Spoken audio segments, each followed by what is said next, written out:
Hello, everyone. I'm Jack Fisher. Welcome to my world, and welcome to Jack Quick Reacts. I know it's been a while since I've done one of these. Again, these are unscripted reactions, not doing an essay or anything, not editing the audio too much.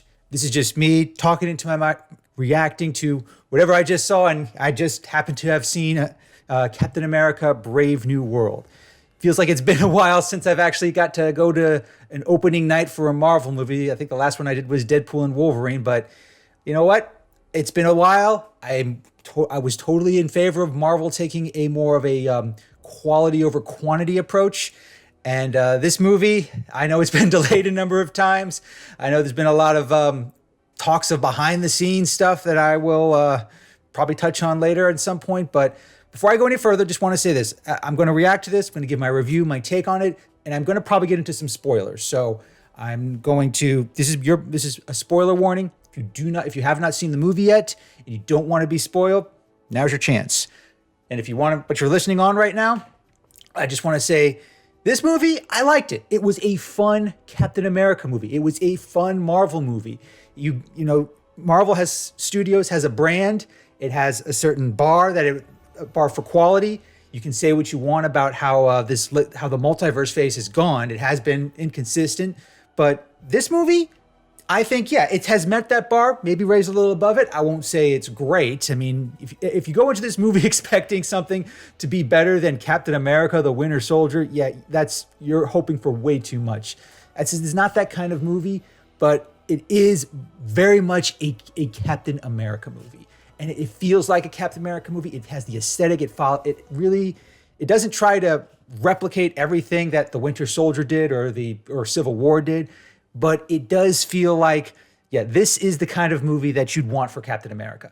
This is a movie that that doesn't just have heroes, it has villains, it has secret agendas, it has twists, turns, intrigue, it has some politics in it, although not the kind that's going to, start a flame war online, although that's pretty much unavoidable these days. But this is a movie that definitely it lets Anthony Mackie really channel the best of Sam Wilson and just allows him to be the Captain America he wants to be. And I think one thing that I was kind of worried about is I was worried that this movie was going to essentially make people who, if you haven't seen Captain America and the Winter Soldier on Disney Plus, you might have been lost. I was worried that would be the case, but you know what? From the very beginning of the movie, you really do not need to know too much about it. It does help, but even if you haven't seen that show, even if you don't even have Disney Plus, you could go in pretty much blind and you can still follow along what's going on. Yeah, it definitely helps to have seen that show, but it is not required viewing.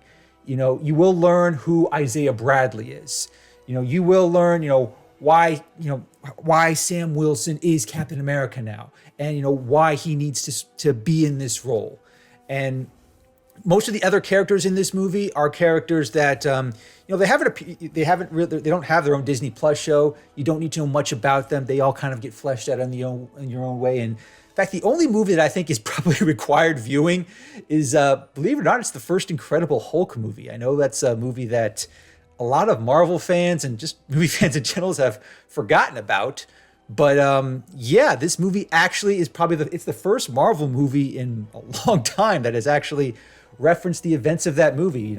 References Betty Ross, who actually does make an appearance. Liv Tyler actually shows up in this movie.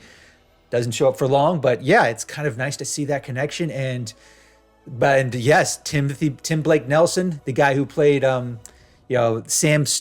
Dr. Samuel Stearns, aka the Leader, although he does not go by that name in this movie, he makes his return. He's been gone for a while, but the cool thing about this movie is that it does provide a narrative reason why that is. It also provides a narrative reason as to what his motivations are, what he's up to, and what kind of threat he poses. And yeah, there's definitely a pretty big threat here. And this is also the first movie that actually deals with the aftermath of the Eternals. I know it's been kind of a running joke for Marvel movies for a while now that the Eternals had this big celestial emerge in the ocean, and nobody has really talked about it.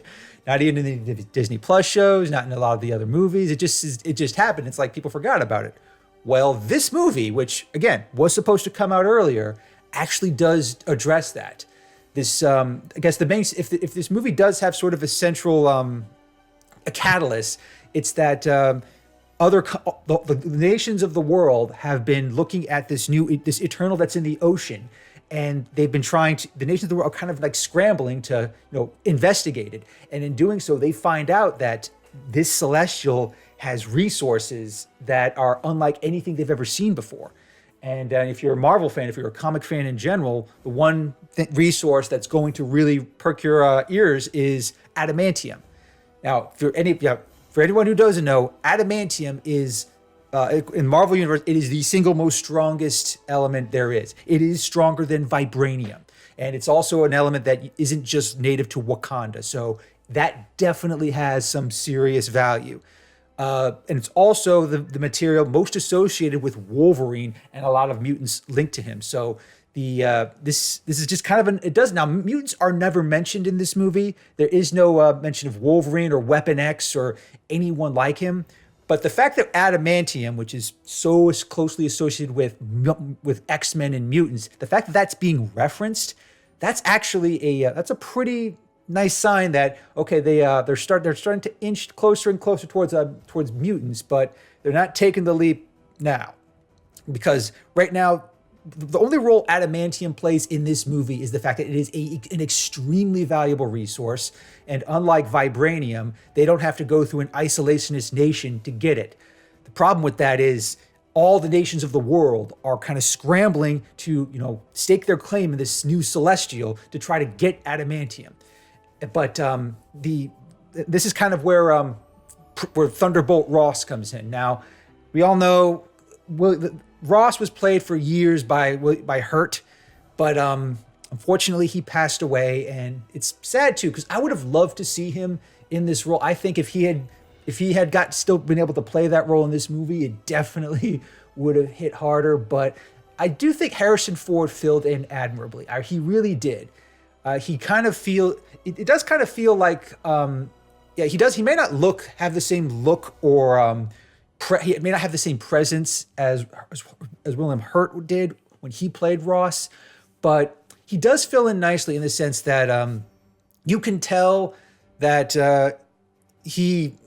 Harrison Ford he took the arc the character was on, going back to the Incredible Hulk, and kind of made the right connections. He makes the case early in the movie that he's not. Yes, he is still Thunderbolt Ross. He does have a side to him that is not exactly. It's not entirely altruistic. He always has an agenda. He is very much a soldier. He's still kind of a general at heart. Becoming president in this movie, though, it does show that he is trying to move beyond simply being obsessed with capturing the Hulk. He has kind of given up that pursuit because it has not led to anything. It hasn't yielded anything good. It's also alienated him from his daughter. And that is actually a really important personal point in this movie that really does come into play later on. I won't spoil how, but the connections that Thunderbolt Ross had, or General Ross, or President Ross, whatever you want to call him, those connections do matter to him, and that's perfectly in keeping with the comics. In the comics, General Ross is really he's not a nice guy in the comics, much more so, but he does have a soft side. He will temper his obsession with the Hulk if it means keeping his daughter by his side and not having her hate him, because that is sort of the that's the big sticking point for him. Not being estranged from his daughter, even after he becomes president, that's still something that's like he achieves so much, and he's in a position to create, to really bring the world together. That was kind of another early theme when it really needs it. But later on in the movie, it's also kind of clear that he's still Thunderbolt Ross. He still wants to control the situation. He wants to have leverage over everyone, even when he's pretending to be, like a unifier. That's just it's just the nature of his character, and yeah, it does kind of bite him. But there's some other things going on with Russ I'll get to later on.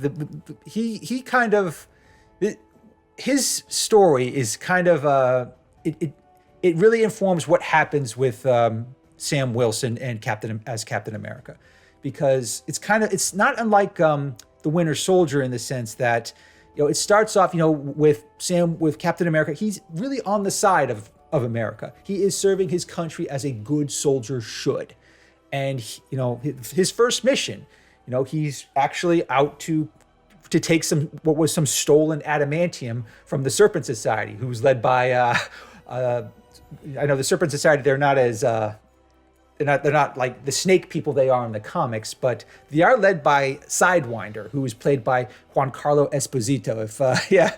If you've seen Breaking Bad, why he's a great casting for any villain. But I will say Sidewinder's role he doesn't have a huge role. He's not in this movie for very long, but every scene he's in, he really makes it matter. They really definitely made use of Giancarlo Esposito, of his presence whenever they could. But at the same time, the Serpent Society, they're kind of like they're sort of like pawns for what's really happening behind the scenes. And Sam Wilson, he doesn't know that, and he doesn't know the role he's playing in this game, and he doesn't figure it out until I guess the real turning point happens when he gets invited to the White House after his successful mission alongside Isaiah Bradley, who's played by Carl Lumbly, who really stole the show in Captain America: The Winter Soldier. Again, you don't have to see that show, but seriously, that show is watching just to learn about the story of Isaiah Bradley, because that really, what he goes through in that show and what he goes through in this movie, it really adds a lot more weight to his story and his character. I mean, yeah, he is very much victimized by the plot from Samuel Stearns, but he also kind of is the one who pushes Sam Wilson to essentially, go rogue. I mean, it's just like we've seen Captain America do in both Civil War and in Winter Soldier. When he sees something that's clearly wrong, when he sees someone he cares about being, suffering an injustice, he's not just going to blindly, obey the powers that be. It doesn't matter if it comes from the president. Doesn't matter if it comes from other fellow heroes. He's going to do what he feels is right. That is very much at the core of who Captain America is, and that does put him in the crosshairs of President Ross a number of times, and it also does put him at odds with pretty much the public and the international community at times.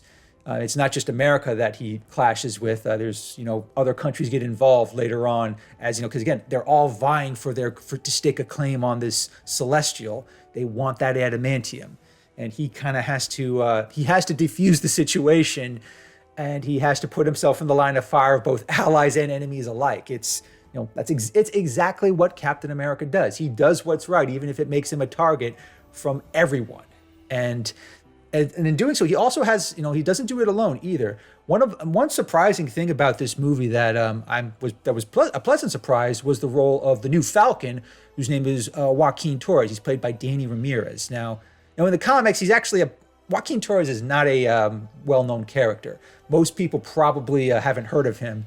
And the same reason, most people didn't know who Sam Wilson was prior to the Winter Soldier, but Joaquin Torres, he's very much kind of like Sam was when he first meets Steve Rogers. He is he's an accomplished soldier in his own right. He clearly he sees what other heroes have achieved, and he's inspired by that. He really wants that too, and so he gets a chance to become the new Falcon. He actually adopts Sam's old Falcon costume. It kind of makes it his own, and he gets a chance to shine, but he also has to learn early on, kind of like the same way Sam Wilson did, that being a hero comes with it comes at a cost. He definitely gets. Actually, it's safe to say actually both he and Sam Wilson definitely get. They take their bruises. They get the shit knocked out of them on multiple occasions. That's one thing about this movie that does not hold back. In terms of the action, it's they take a beating, they get wounded, they are hurt at times. At one point, Joaquin Torres is really is seriously hurt, and I won't spoil too much, but the this movie does not shy away from of letting its heroes take their bruises.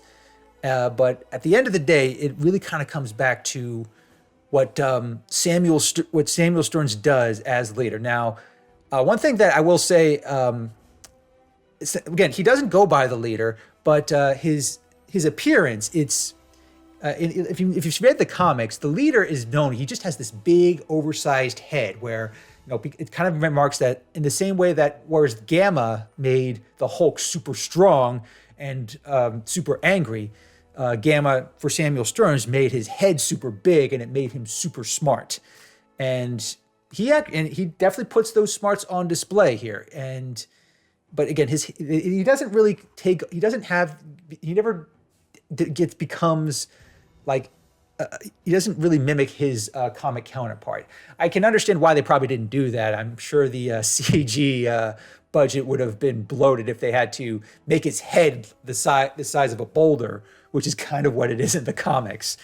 And I also think maybe after what happened with MODOK and Ant-Man Quantumania, maybe Marvel Studios wanted to keep the CG to a minimum, and can totally understand that. But what he lacks in that big giant head of his, he definitely makes up for with his plotting, because what he does. I mean, this isn't a case where he's trying to like take over the world or turn everyone into gamma monsters. What happens with Dr. Stearns and or the leader, whatever you want to call him, it's personal. What he's doing. It's a personal thing. He doesn't just want to. It's against President. It's against Thaddeus Ross. He wants to get back at him, but he doesn't. But it's not enough to just hurt him. He wants to discredit him. He wants to undermine him, his country, and everything he loves. Captain America and Falcon, and even Isaiah Bradley, they're just a means to an end to him. He really is, he really does you really get this sense throughout the movie that he just sees everyone as pawns. There's nothing really valuable to him other than people are pawns, and every action is just basically a statistic to him. That's something that he really kind of just refers to everyone in this overly cold, analytical sort of way. And it's unique. I won't say he's as menacing as the Red Skull, but he was definitely. I think he was more menacing. He definitely has a presence to him, and it's really. And the way the movie ends, it does kind of put him in a situation where if Marvel Studios wants to use him again, they definitely will have a chance, and I hope they do, because what he was able to do to Captain America, what he was able to do to the whole almost the world at large. And what he was able to do to President Ross, this guy's capable. If he has an agenda, if he has a grudge, he will find a way to make it happen. I mean, the damage he does, and he did a lot of it from a prison cell, shows you this guy's dangerous, and he is very much the reason why. I mean, if you saw the trailer, it's not a spoiler to say that President Ross, he becomes Red Hulk, and Red Hulk that fits with the comics. President Ross became Red Hulk in the comics too. Granted the story was different, but what happens, how he becomes Red Hulk here, it definitely fits just the overarching theme of this movie, as well as Ross's arc throughout the MCU to this point. And what happens to him, and and how Captain America has to deal with him. It's destructive, to say the least. There is quite a bit of smashing. There's quite a bit of destruction involved, and it's also one of those fights that you can't win. You're not going to win a fight against the Hulk by punching him or pissing him off. You have to find another way, and they do in this case. But I will say this though, if in terms overall, like I would say that over 80 to 90% of this movie it's a great ride, but the ending, it works, but it felt really rushed, and it felt like a lot of details got left on the cutting room floor. I get the sense that this movie probably has like a lot of content that if they had an extended cut would probably be much better. But in its current form, the ending, it just feels rushed. It feels like they were realizing, the movie was getting to 2 hours, and they could not they could not flesh out certain details that probably should have been fleshed out. So it does certain scenes, it feels like they end a little abruptly, and you can, in some scenes you can kind of tell that there was a longer sequence there, but it had to get cut for time.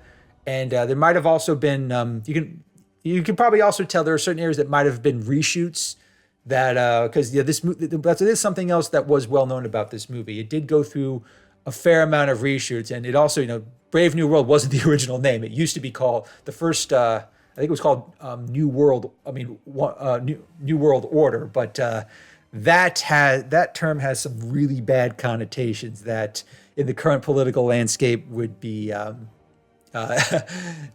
too controversial and it would be political for all the wrong reasons. I don't want to get too much into that, but I just say it, I totally understand why they changed it, and it makes perfect sense why they would. But I do get the ending is kind of what holds this movie back, and just in the sense that it's rushed. Everything else leading around it, the connective tissue this movie has with like the other previous Marvel movies, like The Incredible Hulk, the way it introduces Joaquin Torres, the way that it brings Isaiah Bradley into the mix, and the way it reintroduces Samuel Stearns as the leader. Yeah, I would say this movie definitely works. It's a fun ride to watch. I enjoyed it. This movie is not going to be on the same. It's not on the same level as Winter Soldier. No one should expect it to be on the same level as Winter Soldier. That's a movie that's that bar is way too high. But for what it is, given the action it delivers, given everyone involved, I think it was exactly what it needed to be in terms of a plot, in terms of moving things forward, and finally addressing some of the outstanding issues that have been sort of just dangling throughout the MCU for a while now. And I do think that more than anything else, it does show that Sam Wilson as Captain America understands what it means to carry the shield. He understands the decisions he makes. There's every decision Sam Wilson makes in this movie is pretty much in line with what Steve Rogers would do. There's no point in this movie where where you would say to yourself, Steve Rogers would not do that. That's just that is one thing about this movie that I can safely say that it got right. And in the way it navigated some of the more sensitive political overtones, you can kind of tell that they were being very careful. There were a lot of I feel like this is a movie that definitely was affected by some other geopolitical events that I'm not even going to mention, because I know I don't want to get this video flagged for the wrong reasons. But it definitely had to be careful. It had to be mindful of navigating the current pop culture landscape. And I won't say it did it perfectly, but it did what it was as effective as it needed to be to tell the story it wanted to tell. And at the end of the day, it is a Captain America story. It's a story of Captain America being in a position where he has to honor his country. He has to wield that shield. He has to be the symbol for America. But sometimes that means going against the president. It means going against the American government. It means sometimes going behind the backs of authorities, and it doesn't always sit well with him. It's hard. Sometimes it makes him a target. Sometimes he'll get shot at by Americans as well as enemies. But at the end of the day, he will always do the right thing. He will embody, the best that America can be. And that's exactly what you want in Captain America. It's exactly what you'd want in a Captain America movie. So I know there are still some people who will never say Sam Wilson can never be Steve Rogers. This movie freely acknowledges that. It says, yeah, he's never going to be Steve Rogers because, but he can still be Captain America. That, I think, is the most important aspect of this movie. And for Thunderbolt Ross, it also makes the case that, characters like him, he's never going to be completely unaffected by his past decisions. He's never going to be unaffected by his obsession with the Hulk. He's never going to be, someone who anyone in the Avengers would feel great trusting. But he will, when the right time comes, he will make the right decision for his country, for his daughter, and for others around him. It's just it takes a while to get there, and he does kind of. There's a lot of destruction that he unleashes along the way. So there's a lot. There's definitely a lot more to say. There's a lot that goes on in this movie, and I definitely would recommend it. It does kind of feel like like it's getting things back on track with the MCU as it kind of inches towards Avengers Doomsday and Secret Wars. I'm sure there are probably some other criticisms I could levy against this movie, but other than the ending being rushed, it's a good Captain America movie. It's definitely a movie that works on as many levels as you want it to. I mean, it's not gonna slap like Deadpool and Wolverine. It's not going to redefine the genre the way Winter Soldier did, but it is going to be a fun ride. If you go into this just wanting a really good Captain America movie that reaffirms why Sam Wilson deserves to be Captain America, you'll find plenty to like about it.